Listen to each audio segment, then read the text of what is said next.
Welcome to current affair discussion. Today August 8th to 16 part 2 current affairs, and before going to start, August 1 to 7 part 3 complete cheyali inka, and ఈ August 8th to 16 part 3 complete అయిన తర్వాత అదే last video యూట్యూబ్లో from next week onwards ఇన్స్టిట్యూట్లో offline classes start అవుతాయి alternative డేస్లో until mains examinations complete అయ్యేంత వరకు. So YouTube classes maybe this mains complete అయ్యేంత వరకు ఉండవు. And anyway this part 2 and next part 3 of this particular dates and August 1 to 7 part 3 is the last video for you people in YouTube classes. Okay, right. Now moving to question number 16th one. Right, 16th question. Which firm has recently acquired non-performing assets worth nearly 6,151 crore rupees from Stressed Asset Stabilization Fund of the IDBI Bank Limited? Okay. What is this question అంటే IDBI Bank Limited, industrial development bank of India limited ఒకప్పుడు public sector bank, present private sector bank. ఈ bank previous ఇచ్చినటువంటి loans majority of loans అన్నీ కూడా non performing అసెట్స్గా మారిపోయాయి. And ఈ ఎన్పిఎస్ని sale చేయడం కోసము దిస్ ఇయర్ మేలో government of India special purpose వెహికల్ని ఫామ్ చేసింది. ఆ స్పెషల్ పర్పస్ వెహికలే this stressed asset stabilisation fund. So దేనికోసం ఈ స్ట్రెస్డ్ అసెట్ స్టెబిలైజేషన్ ఫండ్ని క్రియేట్ చేశారంటే ఐడిబిఐ బ్యాంకుకి సంబంధించినటువంటి నాన్ పర్ఫార్మింగ్ అసెట్స్ ఏవైతే వర్త్ దిస్ మచ్ వాల్యూ ఉన్నాయో ఈ ఎన్పిఎస్ని ఒక రైట్ ఏఆర్సీ కంపెనీకి సేల్ చేసే ఆబ్జెక్టివ్తో, ఓకే, హయ్యర్ వాల్యూ ఏ ఏఆర్సీ అయితే ప్రొవైడ్ చేస్తుందో ఆ ఏఆర్సీకి సేల్ చేసే ఆబ్జెక్టివ్తో ఈ స్పెషల్ పర్పస్ వెహికల్ని స్టార్ట్ చేశారు ఈమెయిల్లో. అండ్ వీళ్ళు టెండర్స్ పిలిస్తే అండ్ ఆ టెండర్స్లో పార్టిసిపేట్ చేసి టెండర్ విన్ అయ్యి ఆల్మోస్ట్ ఒక 650 crore రూపీస్ రిజర్వ్ అమౌంట్ని పే చేసి అండ్ ఈ అసెట్స్ని అక్వైర్ చేసుకున్నటువంటి ఏఆర్సీ కంపెనీ ఏది అంటే Omkara assets reconstruction company limited. Okay, Omkara assets reconstruction private limited. Okay, so let me explain little bit extra information about this thing. ARC అంటే asset reconstruction company. ARCs SARFAESI act base చేసుకుని SAR ఎఫ్ఏఈ SI act 2002 base చేసుకొని reserve bank of India లైసెన్స్ని provide చేస్తుంది to establish ARCs. ARC అంటే asset reconstruction company. What is SARFAESI అంటే securitisation and reconstruction of financial assets and enforcement of security interest act 2002. Okay, right. So ఈ act base చేసుకొని RBI ఏఆర్సీస్కి licence provide చేస్తుంది. And ఎవరైనా సరే కొత్త ఏఆర్సీని సెటప్ చేయాలంటే minimum net owned fund 300 crores ఉండాలి. అదే ఆల్రెడీ ఏఆర్సీగా వర్క్ చేస్తున్న కంపెనీ అయితే 2026 March 31 కల్లా this net owned fund 300 crores achieve చేయాలి. బట్ కొత్త ఏఆర్సీ కన్నా ఎస్టాబ్లిష్ చేయాలి అనుకుంటే ఉండాల్సిన మినిమం నెట్ ఓన్డ్ ఫండ్ ఎంత అంటే 300 crores. ఓకే, ఇప్పుడు అలాంటి ఏఆర్సీస్లో ఒకటైన Omkara asset reconstruction company private లిమిటెడ్కి ఐడిబిఐకి సంబంధించినటువంటి ఎన్పిఎస్ వర్త్ నియర్లీ 6,151 crore రూపీస్ని this stressed asset stabilisation fund hand over చేయడం జరిగింది. వన్స్ దిస్ ఎన్పిఎస్ని రికవరీ చేసిన తర్వాత రిమైనింగ్ బ్యాలెన్స్ని Omkara assets reconstruction private limited IDBI bank pay చేస్తుంది. And after that this Omkara assets reconstruction private limited even will charges some percentage of commission. In fact వచ్చే profit అంతా కూడా ఇన్ఫ్యాక్ట్ కమిషన్లా కాకుండా ఎనీవే దిస్ ఈ అసెట్స్ని ఇంకా ఎక్కువ వాల్యూ కన్నా సేల్ చేసుకోగలిగితే ఓంకారా అసెట్స్కి ఎక్కువ ప్రాఫిట్స్ మిగులుతాయి. Okay, that's all about this particular question 16th one. Moving to next question number 17th one. Right.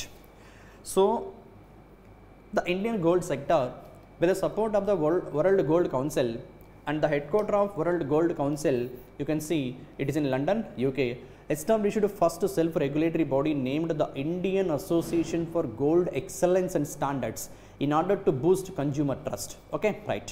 మన ఇండియాలో గోల్డ్ సెక్టార్ని రెగ్యులేట్ చేయడం కోసము వరల్డ్ గోల్డ్ కౌన్సిల్ సపోర్ట్తో ఒక సెల్ఫ్ రెగ్యులేటరీ బాడీని సెటప్ చేశారు. And that self regulatory body ఏది అంటే IAGES, like that you can remember. What is IAGES? Indian association for gold excellence and standards, especially to boost consumer trust.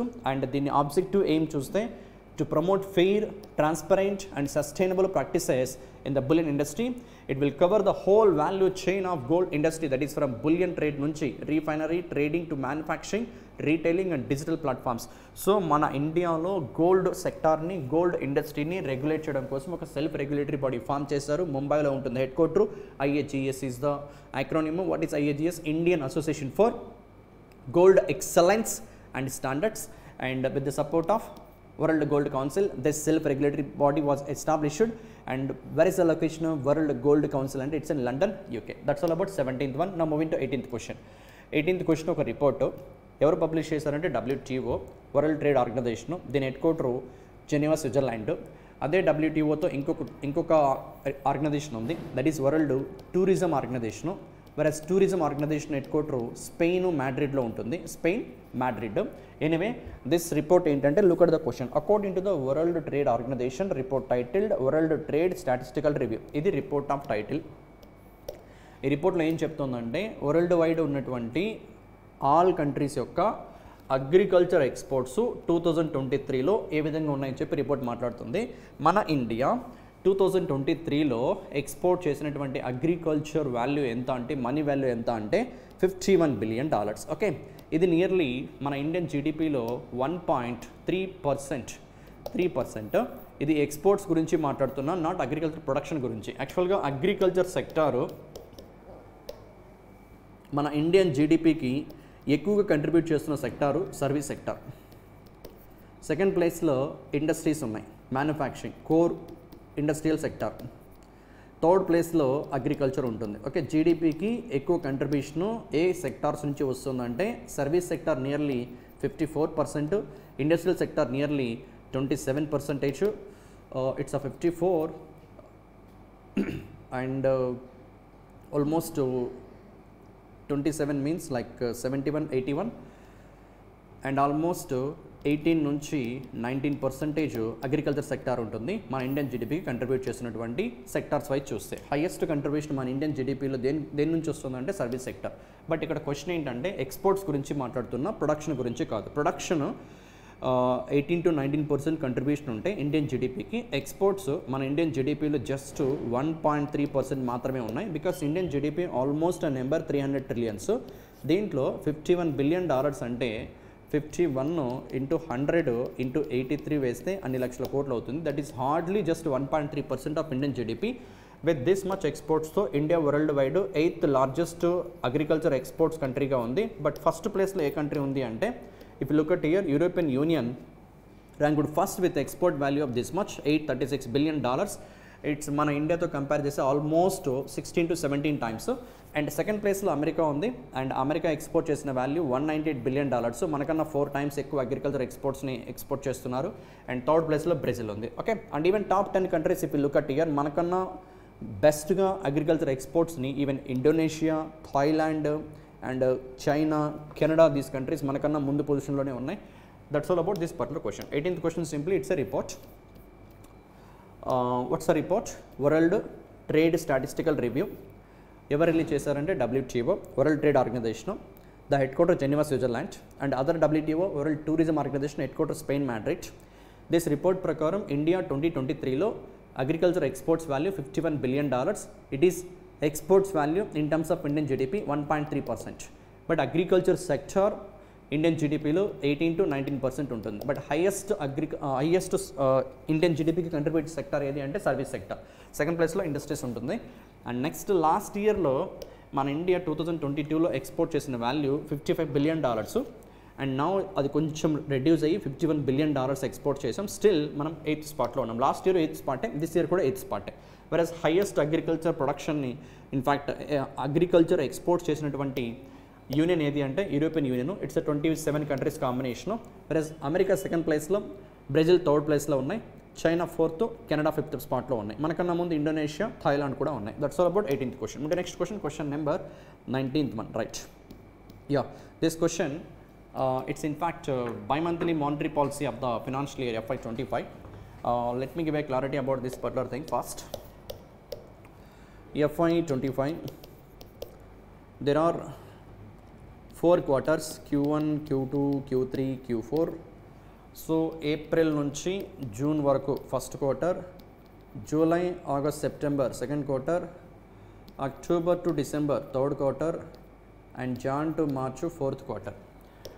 Monetary policy committee MPC monetary policy committee 2016లో establish అయింది as per section 45 ZB of RBI act 1934. So this MPC monetary policy committee 6 members ఉంటారు. 3 from RBI, 3 from government of India. Here RBI governor కూడా include అయి ఉంటారు.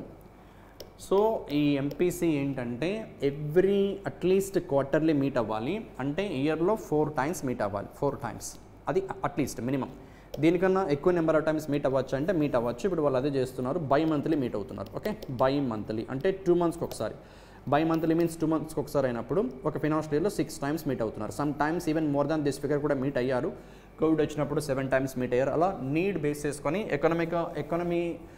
Economical సిచ్యువేషన్స్ని base చేసుకొని even ఈ number కన్నా ఎక్కువ టైమ్స్ కూడా మీట్ అవ్వచ్చు. ఈ 6 బై మంత్లీ పాలసీ మీటింగ్స్లో ఏం చేస్తారంటే ది 6 మెంబర్స్ ఓటింగ్ బేస్ చేసుకొని ఇన్ఫ్లేషన్ని ఎలా కంట్రోల్ చేయాలి అండ్ ఎకనామికల్ గ్రోత్ని ఎలా అచీవ్ చేయాలి, ఈ 2 టార్గెట్స్ని ఫోకస్ పెట్టి మానిటరీ పాలసీ ఇన్స్ట్రుమెంట్స్ని చేంజ్ చేస్తూ ఉంటారు. Repo, reverse repo, MSF, bank rate, SLR, CRR, all this, రీసెంట్గా ఎస్డిఎఫ్, స్టాండింగ్ డిపాజిట్ ఫెసిలిటీ, ఈ నెంబర్స్ని చేంజ్ చేస్తూ ఉంటారు. అండ్ రీసెంట్ మీటింగ్ స్పెషాలిటీ ఏంటంటే యాక్చువల్గా మానిటరీ పాలసీ కమిటీ 2016లో ఇంట్రడ్యూస్ చేశారు. ఇది 50th meeting. Remember that April, June, August 3rd by monthly policy meeting of FY25. Okay, 50th monetary policy committee meeting. ఈ మీటింగ్లో తీసుకున్న డెసిషన్స్ ఏంటంటే 3 ఇంపార్టెంట్ డెసిషన్స్ ఉన్నాయి. ఒకటి, ట్యాక్స్ పేయర్స్ ఎవరైతే ఉంటారో వాళ్ళు ట్యాక్స్ కట్టాల్సినప్పుడు గవర్నమెంట్ ఆఫ్ ఇండియాకి ట్యాక్స్ పే చేయాల్సి వచ్చినప్పుడు యూపీఐ పేమెంట్స్ ద్వారానే ఇప్పుడైతే 1 lakh లిమిట్ ఉంది, ఆ లిమిట్ని 5 lakhsకి ఇంక్రీజ్ చేశారు. Increased from 1 lakh to 5 lakh. Okay, tax liability through UPI, both income tax, direct tax pay చేసే పర్సనాలిటీస్. ఓకే, యూపీఐ ద్వారా ప్రజెంట్ యూపీఐ ద్వారా 1 lakh లిమిట్ మాత్రమే ఉంది. నా దాన్ని 5 lakhs ఇంక్రీజ్ చేశారు. ఇది ఒకటే కాదు, ఇంకా యూపీఐ ద్వారా 5 lakhs వరకు ఏ థింగ్స్ వస్తాయంటే ఎడ్యుకేషనల్ ఫీజ్ కానీ, ఇన్సూరెన్స్ ప్రీమియమ్స్ కానీ, లోన్ కలెక్షన్స్ కానీ, క్యాపిటల్ మార్కెట్ ఇన్వెస్ట్మెంట్స్ కానీ, ఐపీఓ ఇన్వెస్ట్మెంట్స్ కానీ, all are part of this 5 lakh per day transaction limit. Okay, right. But మనకు నార్మల్గా అయితే ప్రజెంట్ 1 lakh ఉంది. అండ్ నెక్స్ట్ ఇంకొక ఇంపార్టెంట్ డిసిషన్ ఏంటంటే డెలిగేటెడ్ పేమెంట్ సిస్టమ్ని తీసుకురాబోతున్నారు. Delegated payment system. Delegated payment. What is this delegated payment? Suppose let me take an example. ఒక ఫ్యామిలీయో, ఒక వైఫ్ అండ్ హస్బెండో తీసుకుందాం, లేకపోతే ఒక father and this person son or a daughter. నార్మల్గా ప్రజెంట్ ఎలా ఉంది మనకి యూపీఐ ప్లాట్ఫామ్స్లో, యూనిఫైడ్ పేమెంట్ ఇంటర్ఫేస్ ప్లాట్ఫామ్స్లో మన బ్యాంక్ అకౌంట్లో అమౌంట్ ఉంటే మన బ్యాంక్ అకౌంట్కి లింకప్ అయిన మొబైల్ నెంబర్ ద్వారా యూపీఐ ప్లాట్ఫామ్స్లో రిజిస్టర్ అయ్యి మనం యూపీఐ పేమెంట్స్ని ప్రాసెస్ చేస్తున్నాం. లైక్ క్యూఆర్ కోడ్ స్కాన్ చేసి కానీ, mobile number to mobile number money transfer కానీ, యూపీఐ ఐడికి ట్రాన్స్ఫర్ చేయడం కానీ, లైక్ దట్. బట్ ఈ డెలిగేటెడ్ పేమెంట్ సిస్టమ్ ఏంటంటే లెట్ us assume ఇక్కడ ఫాదర్, సన్, డాటర్ అని చెప్పి మాట్లాడాను కదా. ఇక్కడ ఫాదర్ని ప్రైమరీ యూజర్గా, whereas son and daughter secondary యూజర్స్గా క్లాసిఫై చేస్తే ఫర్ అండర్స్టాండింగ్ పర్పస్ ఫాదర్ ఏం చేయొచ్చు అంటే వాళ్ళ ఫ్యామిలీ మెంబర్స్, ఈ ఎగ్జాంపుల్లో సన్ డాటర్కి ఫాదర్ బ్యాంక్ అకౌంట్ నుంచి కూడా దేర్ చిల్డ్రన్స్ కానీ or else even wife and husband కానీ ఎవరైనా సరే ఈ ప్రైమరీ యూజర్ అకౌంట్ నుంచి వీళ్ళ యూపీఐ యాప్ ద్వారానే, suppose that is assume father secondary యూజర్స్కి వీళ్ళ సన్కి డాటర్కి ఒక 50,000 రూపీస్ లిమిట్ ఫిక్స్ చేశారు అనుకుందాం. ఓకే, ఈయన ప్రైమరీ యూజరు, ఈయనకి యూపీఐ ప్లాట్ఫామ్ ఉంది, ఈయన primary user. And this person, this father son డాటర్ని సెకండరీ యూజర్స్గా యాడ్ చేశారు అనుకుందాం. ఈయన యూపీఐ ప్లాట్ఫామ్లో యాడ్ చేసి లిమిట్ సన్కి 50,000, డాటర్కి 50,000 నెంబర్స్ని ఫిక్స్ చేశారు అనుకుందాం, అండర్స్టాండింగ్ పర్పస్, రైట్. సో ఎమర్జెన్సీకి వీళ్ళకి ఎప్పుడైనా మనీ అవసరమైతే వాళ్ళ నాన్నగారి పర్మిషన్ అవసరం లేకుండానే, బికాస్ ఆల్రెడీ వాళ్ళ నాన్నగారు సన్ అండ్ డాటర్ని సెకండరీ యూజర్స్కి యాడ్ చేశారు కాబట్టి అప్ టు 50,000 వరకు వీళ్ళ యూపీఐ నుంచే వీళ్ళు యూజ్ చేసుకోవచ్చు. ఇది ట్రయల్ బేసిస్లో ఉంది. Maybe very very welcome initiative. ఎవరైనా హాస్టల్స్లో కానీ, ఎడ్యుకేషన్ కోసం ఇంటికి అవుట్ సైడ్ ఉన్న పర్సనాలిటీస్ కానీ, వాళ్ళ నాన్నగారు అకౌంట్లో ఉన్న మనీ యూజ్ చేసుకోవడం కోసము and wife and husband point of వ్యూలో మనీ యూజ్ చేసుకోవడం కోసము దిస్ డెలిగేటెడ్ పేమెంట్ సిస్టమ్ ఎఫెక్టివ్గా వర్క్ అవుతుంది. And that's a one proposal. And third thing ఏంటంటే CTS cheque truncation system present batch processing ద్వారా కంప్లీట్ అవుతుంది. Okay, batch processing. And present CTS అంటే suppose మనం టుడే 27th of August 2024 వెళ్ళి బ్యాంక్లో check కన్నా ప్రజెంట్ చేస్తే T+1 వర్కింగ్ డేస్ పడుతుంది చెక్ హానర్ చేయడానికి. అంటే 27 వర్కింగ్ డే అయితే ఆ డే ప్లస్ ఇంకొక డే అంటే 28, అంటే ఈ రోజు చెక్ ప్రజెంట్ చేస్తే ఈ రోజు plus 1 more day 2 days time పడుతుంది చెక్ హానర్ చేయడానికి. ఈ టైంని రెడ్యూస్ చేయడం కోసము on realization, this is term is important, on realisation settlement, on realisation settlement CTS method ద్వారా చెక్స్ని సేమ్ డే విత్ ఇన్ అవర్స్లోనే కంప్లీట్ చేసేలా ఆర్బీఐ ఒక న్యూ సిస్టమ్ని, ఒక న్యూ టెక్నాలజీని ప్రపోజ్ చేస్తుంది. ఇవి ఈ ఎంపీసీ 50th ఎంపీసీ మీటింగ్లో తీసుకున్న important decisions. Okay, and remaining numbers అన్ని చూస్తే లైక్ రెపో రేట్ కానీ రివర్స్ రెపో రేట్ కానీ ఆల్ దోస్ నెంబర్స్ అన్ని కాన్స్టెంట్గానే పెట్టింది, ఏం చేంజ్ చేయలేదు RBI. Okay, you can see here which of the following points are correct with respect to the Reserve Bank of India's third bi-monthly monetary policy of the financial year FY25. The repo rate under the LAF was kept unchanged at 6.5% for the 9th consecutive time. Repo rate అంటే banks reserve bank of India దగ్గర government సెక్యూరిటీస్ని keep చేసి ఆ government సెక్యూరిటీస్కి అగెనిస్ట్గా borrow చేసే ఒక ఇన్స్ట్రుమెంటే repo rate.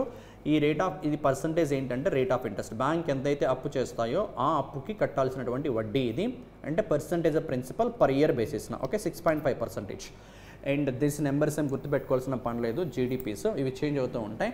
Next thing, that's what I said already, option C if you look at here.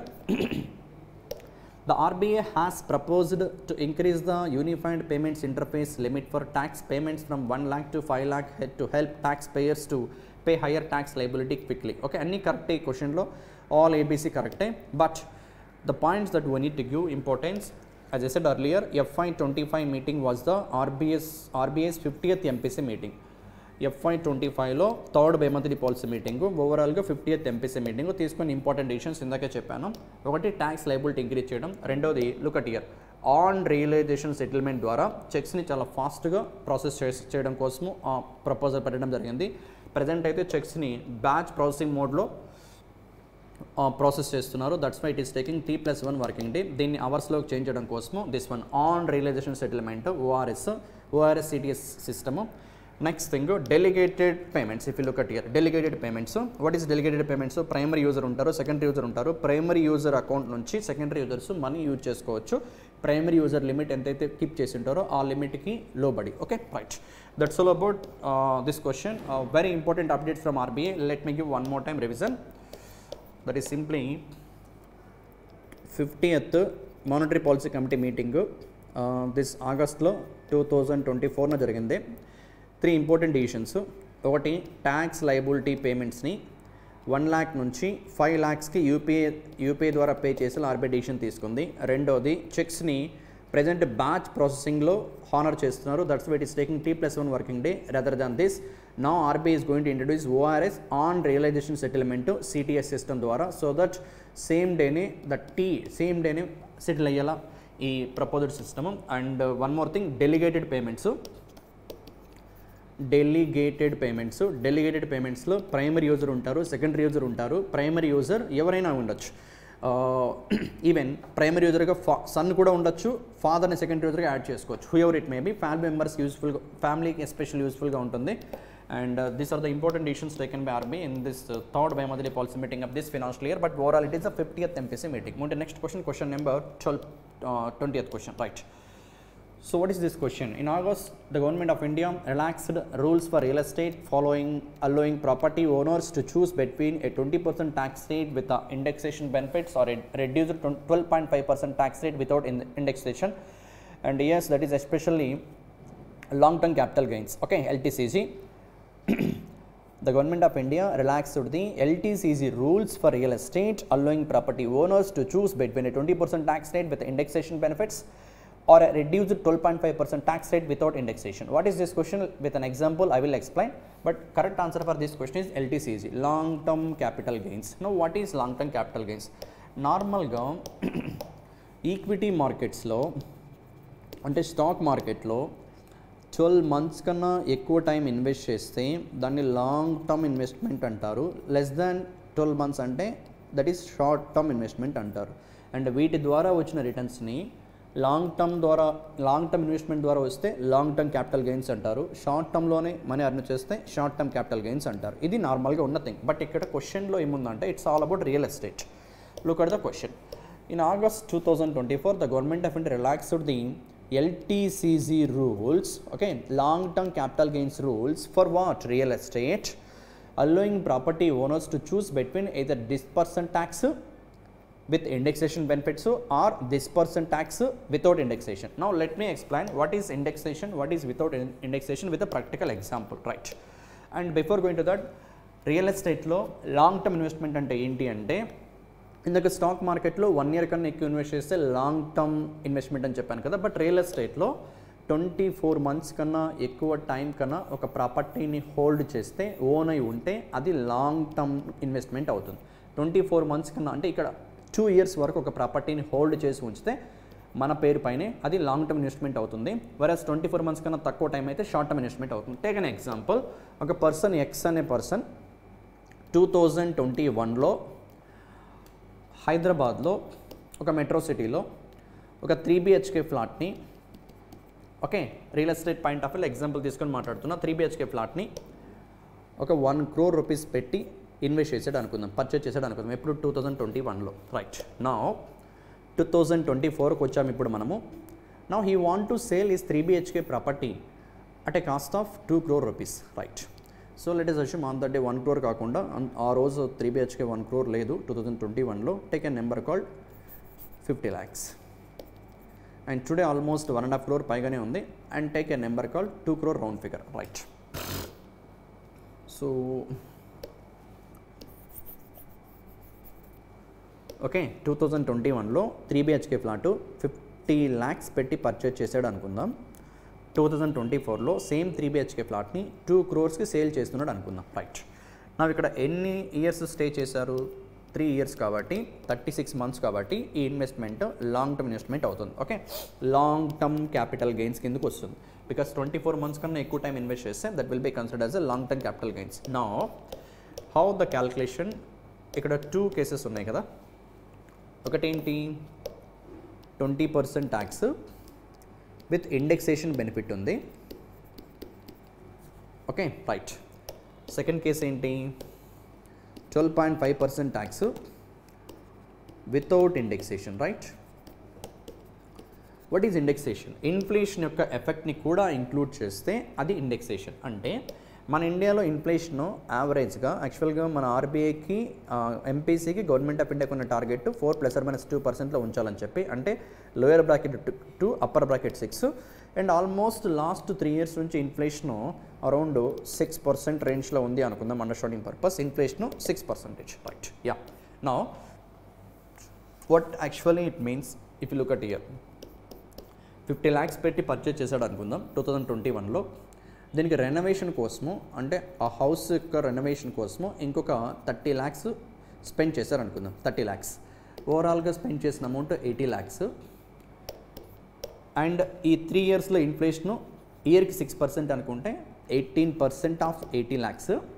18% of 80 lakhs అంటే 18 8 104, ఆల్మోస్ట్ 20% అంటే 10% అంటే 8 lakhs, 20% అంటే 16 lakhs, రైట్. అండ్ 18% అంటే yeah, this is, let me take for easy calculation 6.5% తీసుకుంటే it's 19.5. Take a round figure. 20% inflation వచ్చింది అనుకుందాం 3 yearsలో. 20% inflation, ఇయర్కి 20% కాదు, ఆల్ 3 yearsని కన్సిడర్ చేసి నేను మాట్లాడుతున్నా. 20% ఇన్ఫ్లేషన్, రైట్. 20% ఆఫ్ 80 lakhs అంటే 10% 8 lakhs అయితే 20% 16 lakhs అవుతుంది. అంటే ఈయన యాక్చువల్గా పర్సన్ ఎక్స్ ఇన్వెస్ట్ చేసిన అమౌంట్ ఎంత అవుతుందంటే 50 lakhs investment, 30 lakhs renovation cost, inflation impact ఒక 20 lakhs. అంటే ఓవరాల్గా ఇన్వెస్ట్ చేసిన value equals to 1 crore rupees. Investment ఎంత? 1 crore rupees.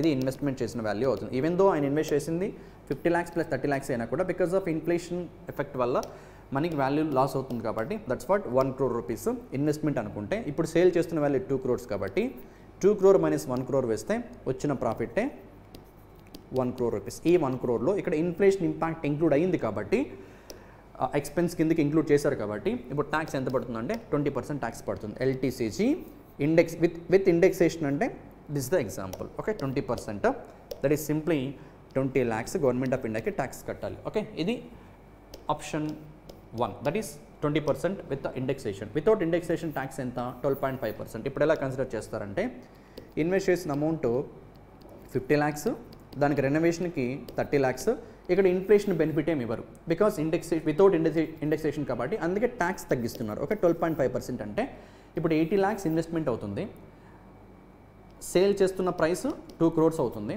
That is profit 1.2 crores.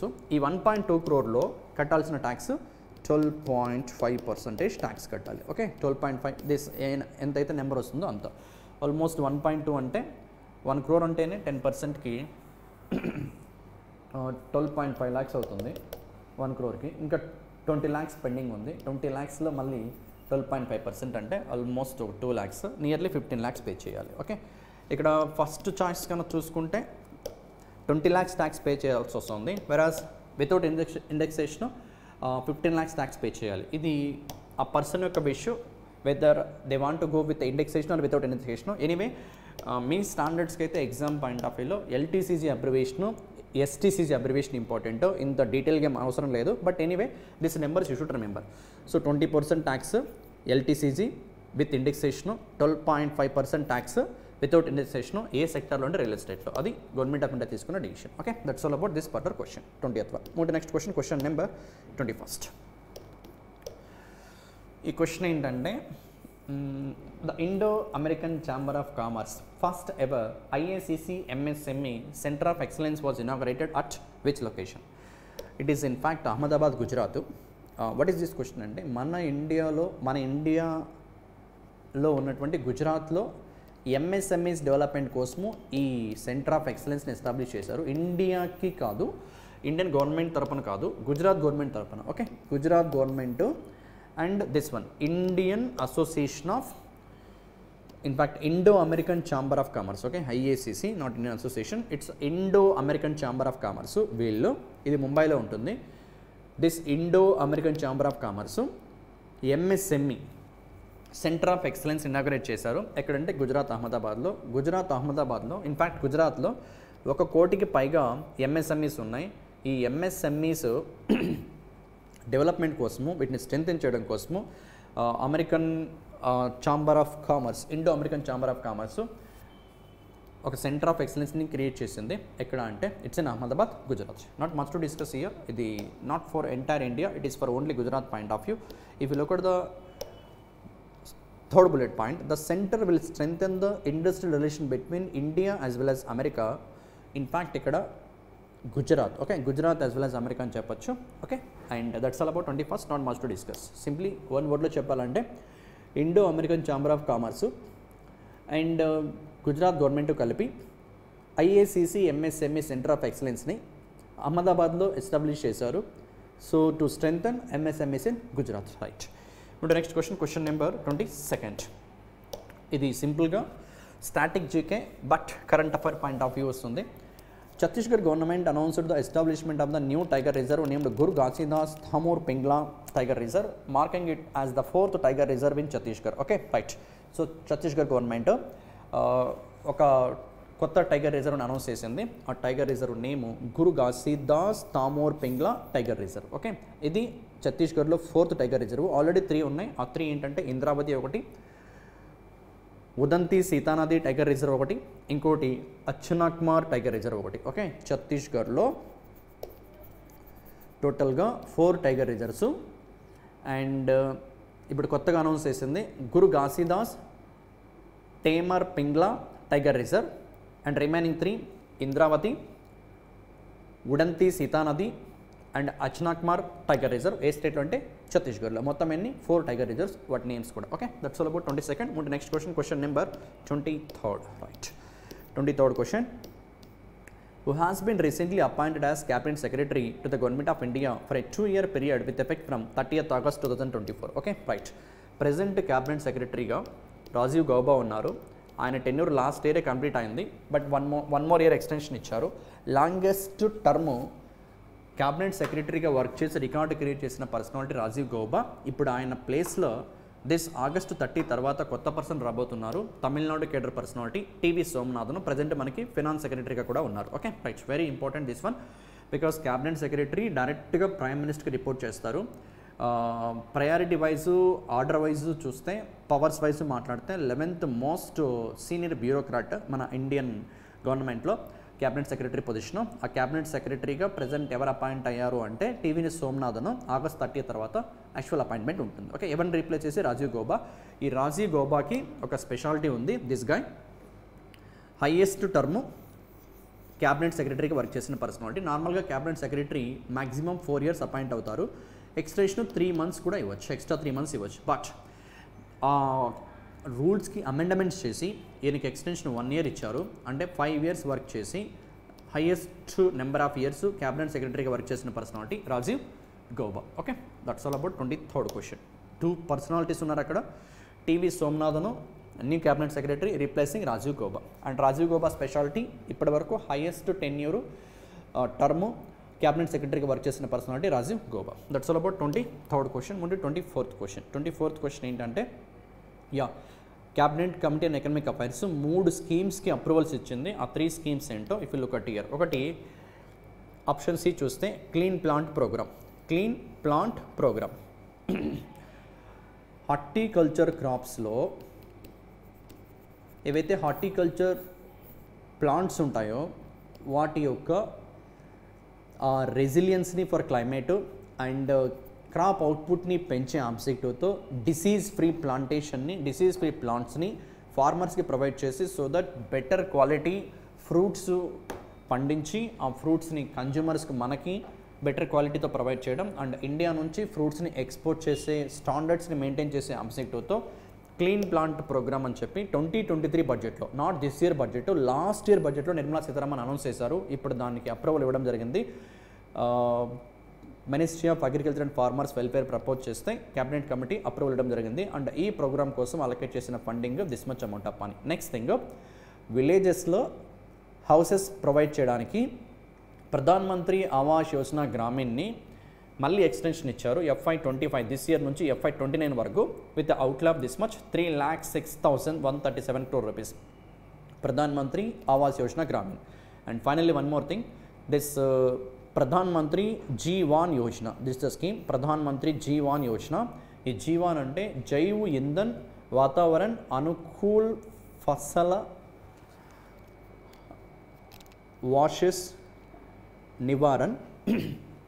ఇదేంటంటే బయోమాస్ నుంచి, బయోమాస్ అంటే లైక్ కౌ డంగ్ నుంచి అగ్రికల్చర్ వేస్ట్ ఎంత ఉంటుందో, ఈవెన్ చెప్పాలంటే మేజు, వీట్, రైస్, ప్యాడీ పండించిన తర్వాత మిగిలిపోయే వరిగడ్డి ఇలాంటివన్నీ యూజ్ చేసి లైక్ ఎలాగైతే విలేజెస్లో గోబర్ గ్యాస్ ఉంటుందో in the same manner biomass ద్వారా బయోఫ్యూయల్ని ప్రొడ్యూస్ చేయడమే టార్గెట్. బయోఫ్యూయల్ అంటే యాక్చువల్గా ప్రొడక్షన్ ఆఫ్ ఇథనాల్ ప్రొడ్యూస్ చేయడమే మేజర్ ఆబ్జెక్టివ్. బికాస్ ఇథనాల్ పెట్రోల్లో బ్లెండ్ చేయడానికి, ఫాజిల్ ఫ్యూయల్స్లో బ్లెండ్ చేయడానికి గవర్నమెంట్ ఆఫ్ ఇండియా పెట్టుకున్న టార్గెట్ 20% ఆఫ్ ఇథనాల్ని బ్లెండ్ చేయాలి by FY26 on every 1 liter of పెట్రోల్. ఇది మన గవర్నమెంట్ ఆఫ్ ఇండియా టార్గెట్. ఇలా ఇథనాల్ని బ్లెండ్ చేయాలంటే ఇథనాల్ ప్రొడక్షన్ ఉండాలి కదా, ఆ ఇథనాల్ ప్రొడక్షన్ కోసమే ఈ స్కీమ్ 2018-19 ఫినాన్షియల్ ఇయర్లో లాంచ్ చేశారు. బట్ మళ్ళీ ఎక్స్టెన్షన్ ఇచ్చారు FY29 వరకు. ఓకే, FY29 వరకు. 24th question, let me give a revision one more time. Right, రీసెంట్గా cabinet committee and economic affairs 3 స్కీమ్స్కి, ఇంపార్టెంట్ స్కీమ్స్కి అప్రూవల్ ఇచ్చింది. ఆ 3 schemes, ఒకటి క్లీన్ ప్లాంట్ ప్రోగ్రామ్. ఈ ప్రోగ్రామ్ ద్వారా డిసీజ్ ఫ్రీ హార్టికల్చర్ ప్లాంట్స్ని ఫార్మర్స్కి ప్రొడ్యూస్ చేసి క్రాప్ అవుట్పుట్, హార్టికల్చర్ ఫ్రూట్స్ యొక్క అవుట్పుట్ని ఇంక్రీజ్ చేసి వాటి మనకి Indian కన్జ్యూమర్స్కి as well as ఎక్స్పోర్ట్స్కి better క్వాలిటీతో ప్రొడ్యూస్ చేయడమే టార్గెట్తో ఈ స్కీమ్ని ప్రపోజ్ చేసిన ministry agriculture and farmers welfare. దీనికోసం అలొకేట్ చేసిన funding this much. Next Pradhan Mantri Awas Yojana Grameen విలేజెస్లో హౌసెస్ని ప్రొవైడ్ చేయడానికి, గవర్నమెంట్ హౌసెస్ని ప్రొవైడ్ చేయడానికి FY25 నుంచి FY29 వరకు ఈ స్కీమ్ని ఎక్స్టెన్షన్ ఇచ్చారు with an అవుట్లే of this much 3,06,137 crores. Next thing, biomass ద్వారా బయోఫ్యూయల్ ఇథనాల్ ప్రొడక్షన్ కోసము Pradhan Mantri G1 Yojana scheme FY19లో start చేసిన ఈ స్కీమ్ని ఎక్స్టెన్షన్ ఇచ్చారు నెక్స్ట్ 5 years వరకు, FY29 వరకు. అండ్ ఈ బయోఫ్యూయల్ అయిన ఇథనాల్ FY26 కల్లా ప్రతి 100 liters పెట్రోల్లో 20 liters ఇథనాల్ బ్లెండ్ చేయాలి. ఇథనాల్ని బ్లెండ్ చేయడం ద్వారా ఒకటి కార్బన్ ఎమిషన్స్ని రెడ్యూస్ చేయొచ్చు, రెండు ఈ ఇథనాల్ ప్రొడక్షన్ వల్ల ఫార్మర్స్కి ఇన్కమ్ కూడా పెరుగుతుంది, అండ్ అవి employment generation, all those things. Okay, that's all about 24th and 25th. That's a last question of this part 2 discussion. ఏంటంటే ఇండియాలోనే ఫస్ట్ టైము రైస్ ఏటీఎంని, గ్రెయిన్ ఏటీఎంని 24/7 బేసిస్న, if you look at here, which state has recently launched India's first round the clock grain ATM Annapurti in partnership with the United Nations World Food programme.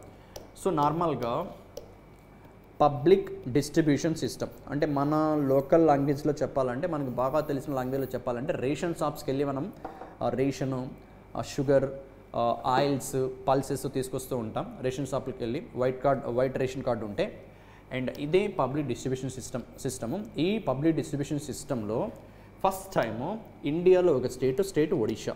ఈ state ఏంటంటే rice ఏటీఎంని launch చేసింది. Rice ATM present ఎలా ఉంది, like మనం ration షాప్స్కి వెళ్ళి తెచ్చుకోవాల్సి ఉంది. మన ఆంధ్రప్రదేశ్లో అయితే ఇంటికి వచ్చి ఇస్తున్నారు కొన్ని చోట్ల, లేకపోతే కొన్ని చోట్ల మనమే షాప్స్కి వెళ్ళి తెచ్చుకోవాల్సి ఉంటుంది. అండ్ సమ్ టైమ్స్ ఎక్కువ క్యూ కూడా ఉంటుంది. సో ఇలా టైం వేస్ట్ అవుతుంది అనుకుంటున్న పర్సనాలిటీస్కి ఒడిషా గవర్నమెంట్ ఏం లాంచ్ చేసిందంటే రైస్ ఏటీఎం. ఇది 24/7 బేసిస్. రేషన్ కార్డు ఉండి ఎలిజిబిలిటీ ఉన్న ఫ్యామిలీస్లో ఉన్న ప్రతి ఒక్క పర్సన్ కూడా 50 kgs వరకు రైస్ని ఈ ఏటీఎం ద్వారానే తెచ్చుకోవచ్చు. వెళ్ళి బయోమెట్రిక్స్ ఎంటర్ చేసి, ఆధార్ కార్డు బయోమెట్రిక్స్ ఎంటర్ చేసి, వాళ్ళ రేషన్ కార్డు, ఆధార్ కార్డు ఇవన్నీ ఎంటర్ చేసి, దెన్ అక్కడ ఎలిజిబిలిటీ ఎన్ని కేజీస్ ఒక పర్సన్కి, ఫ్యామిలీ కానీ డిస్ప్లే అవుతుంది. సో యాజ్ పర్ మనం ఏటీఎం మిషన్స్లో ఎలాగైతే మనీ విత్డ్రా చేసుకుంటామో ఇన్ ద సేమ్ మేనర్ రైస్ని కూడా ఏటీఎం ద్వారా తీసుకోవచ్చు. అలా ఇండియాలోనే ఫస్ట్ టైము రైస్ ఏటీఎంని లాంచ్ చేసినటువంటి స్టేట్ ఒడిషా. దీనికోసం వాళ్ళు ఎవరితో పార్ట్నర్షిప్ అయ్యారు అంటే వరల్డ్ ఫుడ్ ప్రోగ్రాము, దాని హెడ్ క్వార్టర్ రోమ్, ఇటలీలో ఉంటుంది. ఇది part 2 current affair discussion. And part 3 కూడా ఉంటుంది. Will discuss that thing also. Right.